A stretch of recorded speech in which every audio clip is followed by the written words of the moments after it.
I've been thinking a lot lately about this whole PTSD syndrome. I've seen claims that as many as 30% of veterans of Iraq and Afghanistan are suffering from PTSD. And frankly, I'm having a lot of problems with this whole narrative, because that's what it seems to me to be, a narrative. Men have suffered in combat forever. So in World War One, they called it shell shock. In World War Two, they called it combat fatigue. And now they call it post-traumatic stress disorder. And I'm having a lot of problems with it, honestly. I mean, you see all the touching stories of these guys who come home and they have nightmares and they can't fit back into society and all this sort of stuff.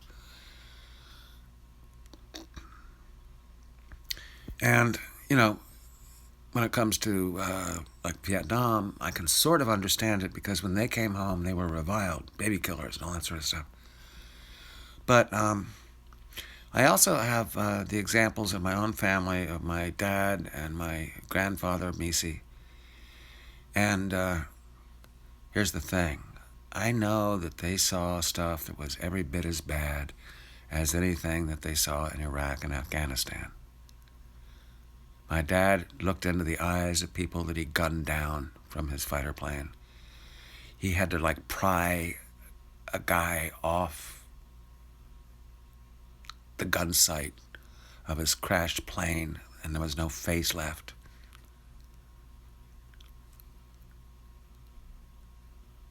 My grandfather, well, if you've ever seen the actual still photographs of World War I battlefields, he was there. He was in the trenches. He was in up to his hips in sewer water for months. And he had to go over the top, and he had stepped over dead bodies. I mean, the whole place stank, right? And there were no trees left. It's and everything was terrible, right? I mean, unbelievable. Hell on earth. Yeah, and I appreciate the sacrifices made at Fallujah, and but 30% of them are disabled by their experience. I'm not buying it, because I can tell you from my own experience with my dad. He had PTSD. Great. For months after he got out of the Army, out of the Air Corps, he had nightmares. And his nightmares were very specific. They were about cockpit fires, because that's how most of them died. I mean, the gasoline blows up, and they are burned to death in the cockpit as they're going down. And so he would wake up. He was always in a cockpit fire, right? And the thing is, he got over it. He had a couple of PTSD type incidents. There was a time when he was on a plane headed for Boston, right? And they started up the engines, and it was a DC-3, which is actually what my dad knew as a C-47 from his World War II days, right? And the engines didn't sound right. And he got up and he insisted on being let off the plane. And they had to stop everything, because he had to get off. That's PTSD, right? But then he went back to work.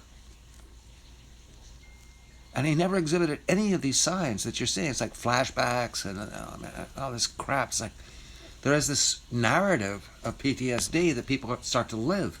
It's yes, I have PTSD, therefore I am going to have all these experiences, and I'm not going to be able to overcome them, and there is no therapy that will ever help me. It's and I'm thinking, what's going on here? And I'm thinking over medication, because what do they do now? They don't say, hey, you're back. It's okay. It's over. Get over it. Instead, they prescribe, and all of these drugs, and you can see them advertised every day, on television, and they all said they had these side effects like suicide and depression, and so we are like medicating the narrative. And I'm sorry, I'm not buying it. My grandfather was the steadiest man in the world. They called him, at the place he worked, Anchor Hocking Glass in Salem, they called him Cap, because he was always in charge. He was a captain of infantry, and he was a captain when he was at Anchor Hocking. And he never exhibited any of these signs. I asked him once when I was a kid, I said, "Did you ever kill anybody, Grandpa?" And he said, I probably did. He said, "I don't know." Because there was too much fog, too much smoke. And, I probably did. He's not boasting. He's not. And he is like a member of one of the most successful units in the entire history of the U.S. military. The Americans won World War I. They went over to a war that was stalled. And the Americans are the ones who got out of the trenches and attacked the Germans. And the German generals were like amazed. They're like, geez, who are these guys? That's how the war ended. And then Grandpa comes home, in 1918, and he's fine. He's fine. He was always fine. So, like I'm looking at the picture I just posted of myself. It's like, and I do have gunfighter eyes. I am colder than the average person. It's like, yeah, I know I could kill, and I could get over it. And I'm wondering, like, what is it about these 30% who are somehow disabled by being in combat? And my own theory is this, and you can attack me all day long. I'm thinking that war exposes whatever weaknesses you bring into it. If there's some hole in you, if there is some weakness in you, some vulnerability in you, war will bring it out. And you let it disable you. It's not the war. It is that there is this moment when all of these weaknesses are somehow brought to light. And my grandfather, did not have those weaknesses. They were proof. They proof against it. They knew what they were getting into. My dad knew he was going to go into World War II. Grandpa was already in the military. He was already a professional military guy when he went to World War I. He had been fighting Pancho Villa down in Mexico. Both of them, they were proof against what war can do to you. They did not have those vulnerabilities. So the real question is not like, oh, war is so awful, and oh my God, Afghanistan and Iraq were the worst thing that ever happened. No, they weren't. They were not the worst thing that ever happened.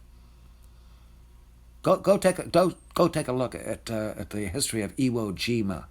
Go take a look at the history of the 82nd Airborne in Europe. Go take a look at the history of the Army Air Corps, which had the highest level of casualties of any military unit in the history of America. My dad left Thunderbird, the training academy for fighter pilots, with 6 other pilots. He was the only one who came home. That's pretty much the way it was. They almost all of them, got killed.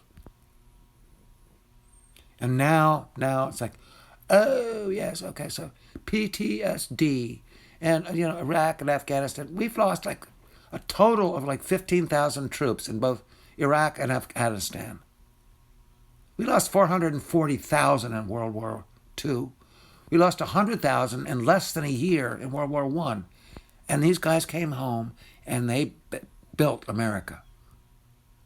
So I'm just not buying it.